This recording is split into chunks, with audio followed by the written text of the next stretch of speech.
Ini ialah maktutah ataupun manuskrip yang ditemui di Qumran, di satu gunung yang terpencil di tepi Laut Mati di Jordan sekarang. Dan makhtut ini ditulis sebelum Mesih lagi, sebelum Islam lagi. Dan sebahagiannya tulis ketika Nabi Isa sudah diutuskan, dan selepas Nabi Isa diutuskan, sebab terdapat banyak manuskrip yang berbagai-bagai dalam koleksi ini, dimasukkan dalam tempayan dan ditemui pada tahun 1947. Dan apabila dikaji satu persatu, dan pada mulanya apabila kita lihat British telah menguasai Palestin, Syam, maka British telah mencari khazanah-khazanah yang terpendam di situ.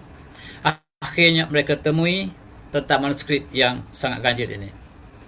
Dalam manuskrip ini mengatakan bahawa yang dikaji oleh Yahudi, bahawa Nabi Isa AS ataupun mereka panggil Jesus Christ tidak disalib. Yang disalib ialah orang lain. Dan dia bukan Tuhan, dia bukan anak Tuhan, dia adalah Nabi. Dia adalah Rasul, putera kepada Maryam, dan dilahirkan dengan cara mukjizat. Dan apabila jelas tentang manuskrip ini, maka Pop ini telah memeluk Islam serta-merta. Ini yang disebut oleh Syekh Abdul Majid Zandani, seorang pengkaji, seorang tokoh Islam yang sangat terkenal. Dan tuan-tuan, inilah antara Pop yang telah memeluk Islam. Ramai, tetapi antaranya walaupun dinafikan oleh orang Kristian. Saya seru kepada orang Kristian yang ikhlas dalam kajian mereka. Kajilah dengan ikhlas apakah yang dilakukan oleh Pop John the Third, dan bagaimanakah sikapnya terhadap yang lebih autentik, yang manuskrip ini yang dianggap sebagai autentik sebab dia tidak dicerobohi sejak pada ribuan tahun lepas. Bahkan dikatakan 2000 tahun usianya. Tuan-tuan yang semati. Dan inilah yang Allah sebut dalam surah An-Nisa, A'udzubillahi minasyaitonir rajim.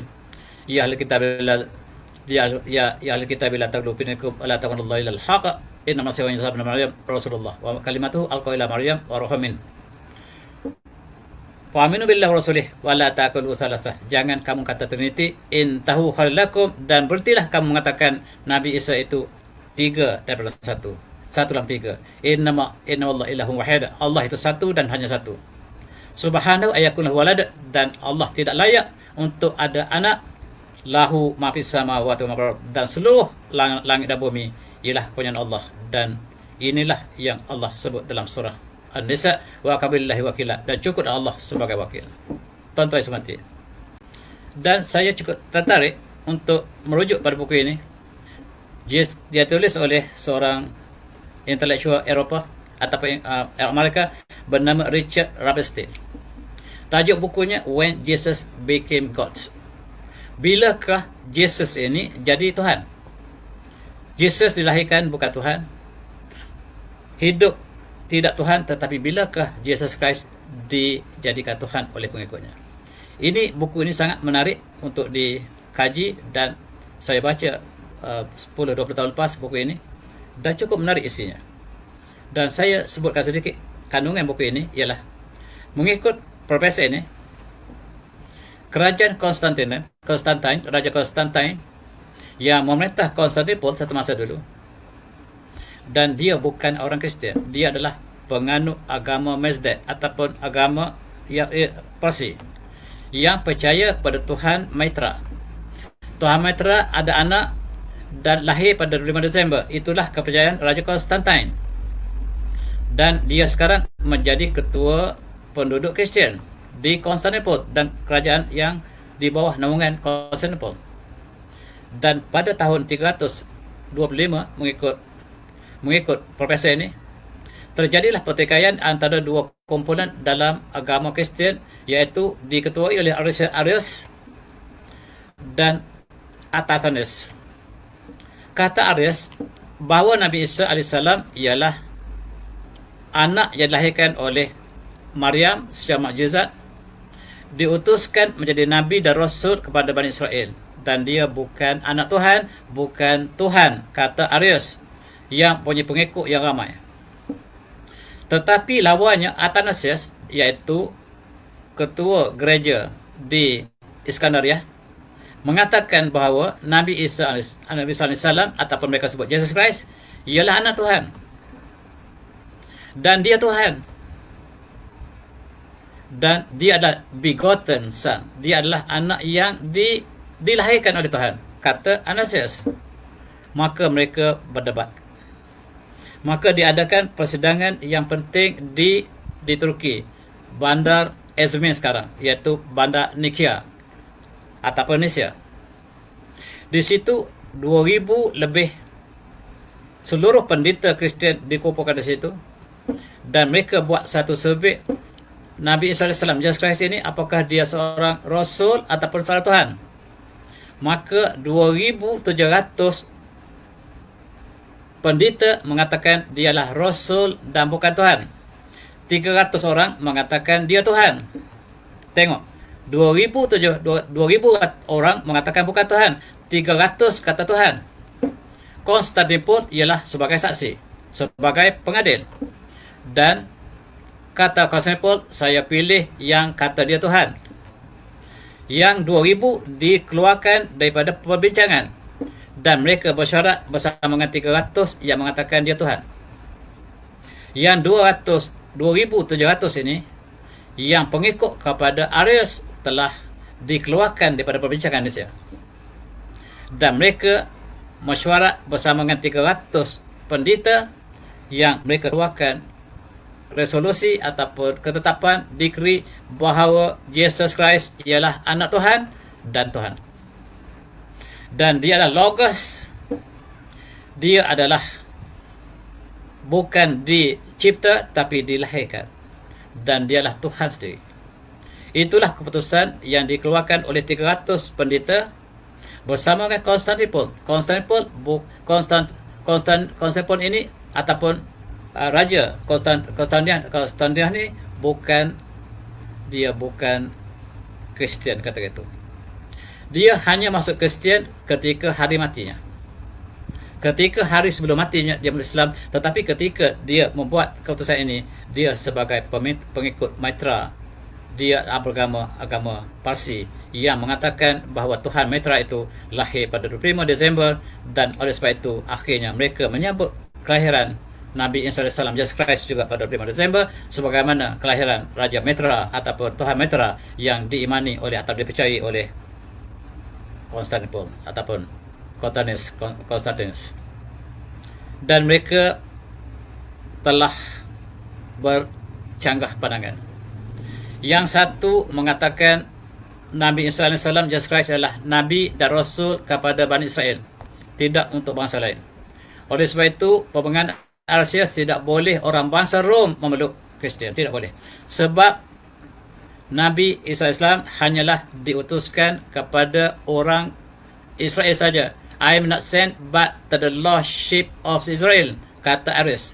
Tetapi Athanasius kata boleh disebarkan keluar daripada orang bukan Israel. Dan pertembangan ini telah berlaku dengan hebatnya. Maka penduduk Arius telah dibunuh. Pengikut Arius telah dibunuh beramai-ramai.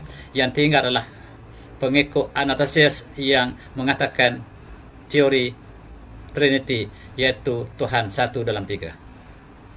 Maka bermulalah Jesus Christ dianggap sebagai Tuhan pada 325. Sebelum itu dia bukan Tuhan. Sebelum 325 dia bukan Tuhan, tetapi selepas 325 dia diisytiharkan secara resmi oleh Majlis Nikea sebagai Tuhan yang dilahirkan, begotten, tapi dia Tuhan yang sebenarnya. Dan di situ ada God the Father, God the Son, dan di antaranya ada Rohul Kudus ataupun yang akan disebut sebagai the Spirit of Truth, dan maksudnya ialah Trinity yang bergabung menjadi satu. Dan itulah pegangan yang dikeluarkan oleh dekri persidangan Indonesia. Dan apakah nasib kepada mereka yang mengikuti, yang berpegang kepada Rasulullah? Nabi Isa adalah Jesus Christ adalah Rasulullah, Nabi kepada Bani Israel. Mereka telah dizalimi, dan mereka terpaksa menyembunyi. Dan kalau tuan-tuan pergi melawat ke Turki, ke bandar Kapadokia, maka kita lihat rumah mereka telah ditemui sekarang berada di bawah bumi ataupun di underground. Mereka buat rumah yang berlapis-lapis di bawah bumi sebab mereka ingin lari kepada kekuatan Konstantin. Sebab Konstantin bersama dengan kumpulan mereka yang baru ini, Athanasius ini, menzalimi orang yang percaya Nabi Isa AS ialah Nabi dan Rasul dan bukan sebagai Tuhan, dan dimusuhi. Dan tepat inilah barangkali surat Rasulullah itu yang sebut Arsiin, yang sebutkan tadi, merujuk kepada Arius ini.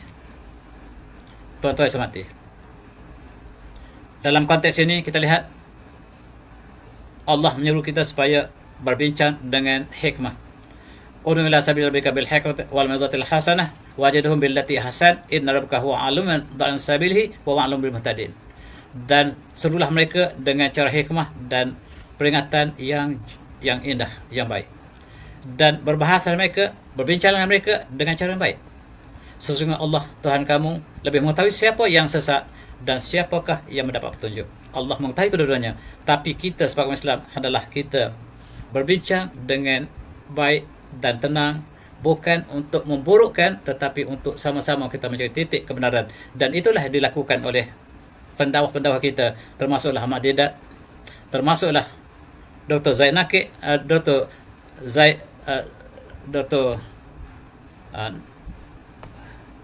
Zakir Naik ini, yang sama-sama berbincang dengan golongan Kristian untuk mencari kebenaran, bukan untuk mencari kebenaran. Sekiranya untuk mencari kebenaran, maka perbincangan ini akan berakhir dengan kegawatan. Tetapi berbincang dengan tenang dan mereka berbincang. Buka kembali kitab mereka, kita lihat apakah status Nabi Isa AS. Dan mereka mengatakan di dalam majlis mereka mengatakan Yesus Kristus dibunuh, disalib, kemudian hidup kembali selepas 3 hari. Dan apakah benar perkara ini? Daripada manakah asalnya yang mereka sebut secara yakin bahawa Nabi Isa AS dibunuh, sedangkan dalam manuskrip di Qumran mengatakan yang dibunuh ialah orang yang diserupakan dengan Yesus Kristus, tetapi Yesus Kristus diselamatkan, tidak dibunuh. Dan Kristian dan seluruh doktrin Kristian berasaskan bahawa Yesus Kristus dibunuh dan menjadi penebus dosa kepada pengikutnya. Dan itu telah menjadi satu poin yang besar untuk dibincangkan. Dan perbincangan berkatakan bahawa apakah Nabi Isa pernah mendakwa dia adalah Tuhan? Dalam Sulbiah Bible dan mengikut Dr.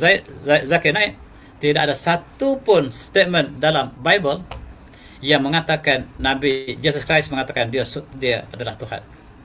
Tetapi yang ada, yang paling hampir dalam John, tetapi mengikut Dr. Zakir Naik, dia adalah interpolasi yang datang kemudian. Sedangkan dalam Bible yang asal tidak ada perkataan demikian. Dan tuan-tuan, perbincangan di antara mereka termasuklah apabila Yesus yang dikatakan, yang mereka sangka Yesus yang sedang disalib, ketika membawa salibnya, lalu dia berkata Eli Eli lima sabachthani dalam bahasa Hebrew, Allah Allah, kenapakah kamu tinggalkan saya? God God, why you have forsaken me? Kalaulah Yesus Kristus itu Tuhan, kenapa dia menyeru pada Tuhan lain? Dalam bahasa Hebrew dia sebut Ele, dalam bahasa Arab dia sebut Allah SWT. Nabi Isa menyebut Ele, Allah maksudnya. Ele lima sabachthani. Kalaulah benar yang bercakap itu Nabi Musa, Nabi Isa AS, dan kalaulah benarlah Nabi Isa itu sebagai Tuhan, kenapa dia menyuruh Tuhan lain sedangkan dia Tuhan? Itu masalah. Dan yang keduanya ialah Matthew mengatakan, I am not sent but unto the lost sheep of the house of Israel. Saya, kata Jesus Christ, saya tidak diutuskan untuk selain daripada bangsa Israel. Sebab nabi-nabi diutuskan kepada bangsa masing-masing, tetapi nabi terakhir akan diutuskan kepada umat seluruhnya. Saya tidak diutuskan kepada semua masyarakat. Saya diutuskan hanya untuk bangsa Israel yang sesat. Sebab ada Nabi yang datang selepas saya, namanya Muhammad, yang bakal diutus kepada seluruh dunia, dan dialah Nabi yang teragung. Itu terdapat dalam Bible Barnabas. Tidak terdapat dalam 4 Bible yang ada sekarang. Sebab dalam pertandingan sekian tadi, terdapat hampir 400 Bible yang dibawa bersama ke dalam masyarakat tersebut. Tetapi hanya yang diiktiraf hanyalah 4 saja. Hanya 4 Bible yang ada sekarang yang iktiraf, yang lain dibakar. Dan ini ditentukan oleh 300 orang, bukan daripada majoriti.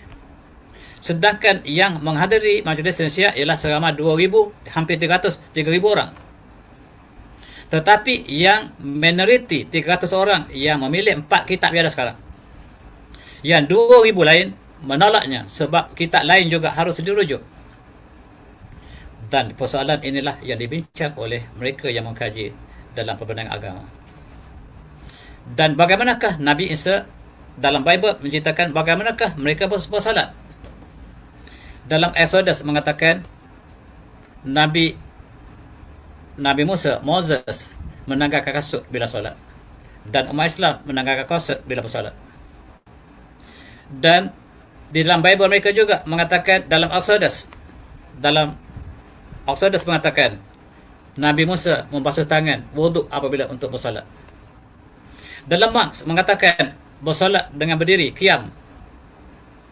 Dan dalam Luke mengatakan solat Nabi Isa AS, Jesus Christ, ialah kneel to the prayer, berlutut ke bumi. Dan bersujud, Matthew mengatakan Jesus Christ bersujud meletakkan mukanya ke atas bumi. Dan itulah sujud, itulah solat orang Islam. Dan bagaimanakah penduduk Kristian sekarang tidak melakukan solat sebagaimana dilakukan oleh Jesus Christ? Joshua, Nabi Abraham, Moses, Aaron, semuanya bersujud apabila bersolat. Tetapi orang Kristian tidak bersujud. Tetapi yang bersujud ialah umat Islam yang Allah utuskan melalui Nabi terakhir. Inilah perbincangan di antara Islam Kristian yang tidak boleh kita emosi. Kita lihat daripada kandungan kitab kita sendiri.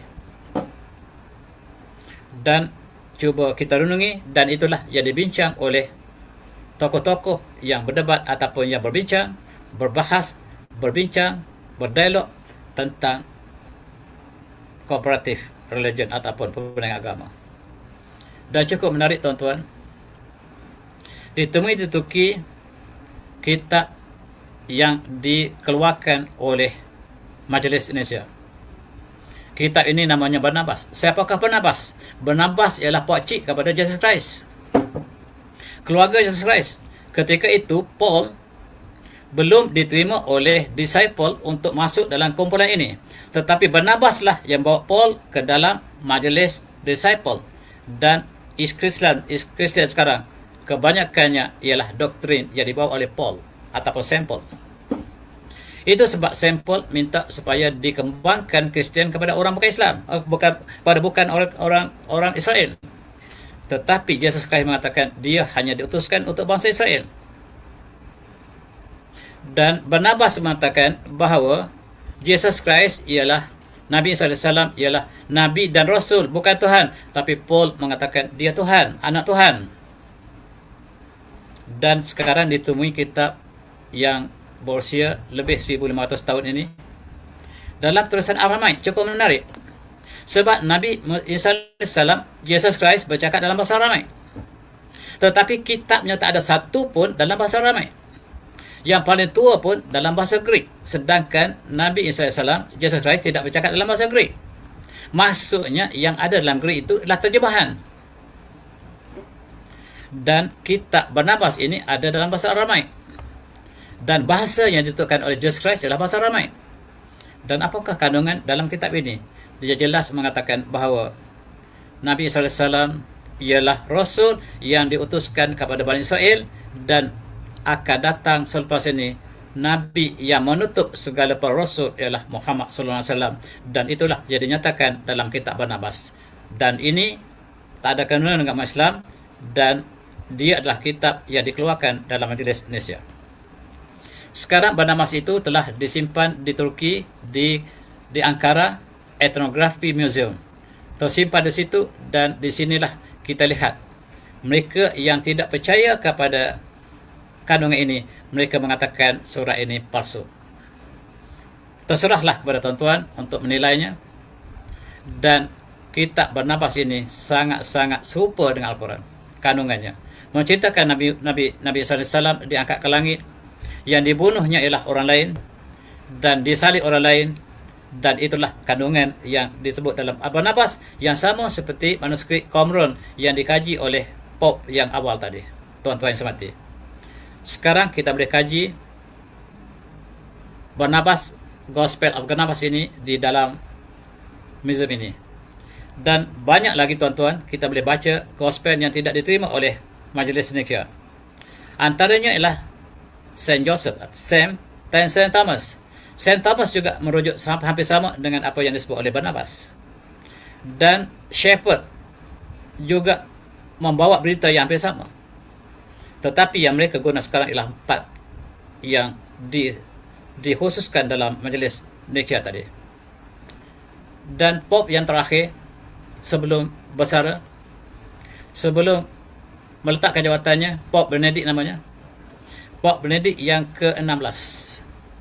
Dia sangat bercita-cita untuk melihat kitab Barnabas, walaupun ini tidak dibenarkan oleh gereja, tetapi dia sebagai ketua gereja, dia ingin melihat dengan mata kepalanya sendiri.